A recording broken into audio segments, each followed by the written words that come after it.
I'm going to quickly show you here how to edit colors of your buildings from the City Assets pack once you put them into your map. So here I have already pre-arranged a few of the assets from the pack on a blank ground. Obviously not a finished map, but one that will be suitable for our purposes here.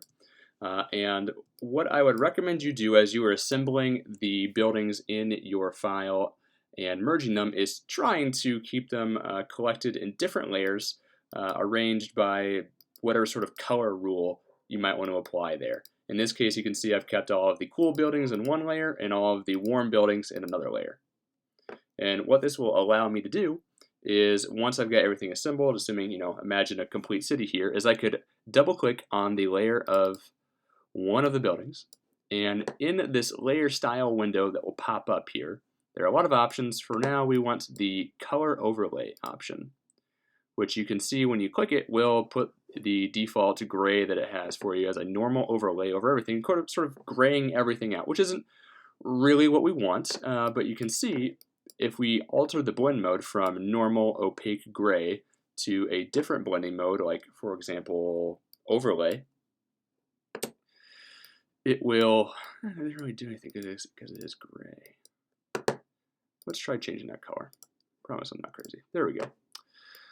So if we change the color here and change the blending mode, instead of having a flat sort of silhouette to those buildings, we can actually edit those colors. So if for some reason you wanted a bright pink city, you could make that happen. Alternatively, what I would generally recommend is if you go for one of the blending modes down here, hue I think is a pretty good one to go with. That won't change the saturation of the colors of the buildings too much. It'll just change the hue, as you'd imagine. And you can change the opacity of that overlay so that if you just want a slight shift in one direction, you can do like a 30% overlay as opposed to a 100% overlay. Okay, so that's a very quick, easy way to change the color scheme of all of the buildings in one layer. So that if I were to do that to both of these,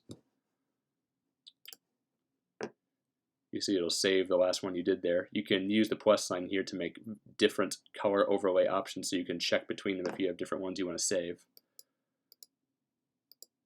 And that will, right there, and I'll toggle those both off for you, immediately make a arrangement of buildings that are fairly unified in their color scheme as opposed to the ones that you might get by default just because you like the building shapes. Okay, now if for some reason that option isn't available to you, if you weren't able to arrange your buildings or keep them organized in that way, that's totally fine. I'm going to show you a slightly different way to do the same thing, which is to say that in this cool buildings layer here, imagine that for some reason I didn't want to do that. If you go to the lock options just in the same layers panel here, the first one just to the right of lock transparent pixels, a little lock option there should pop up.